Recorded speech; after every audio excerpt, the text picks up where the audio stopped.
माशाअल्लाह। अस्सलामु अलैकुम वरहमतुल्लाहि वबरकातुहू। मैं अपने तमाम दोस्तों को अस्सलामु अलैकुम कहता हूँ। ये किस्वतुल काबा है या हरम पाक का गुलाब जो है वो तैयार होता है। आज अल्हम्दुलिल्लाह अल्लाह पाक ने ये सादत नसीब फरमाई है। हम इस टाइम जिधर गुलाब काबा तैयार होता है हम उधर मौजूद हैं। ये वो मशीनें हैं जो इसको धागा वो तैयार हो रहा है। इसके बाद ये प्रोसेस के साथ सारा वो तैयार हो रहा है।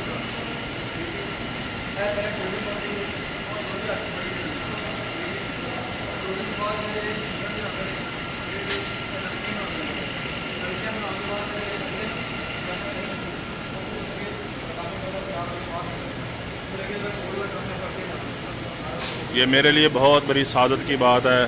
ये सब माँ बाप की दुआओं का नतीजा है। अल्लाह पाक ने आज इस जगह पे आने का भी शरफ बख्शा।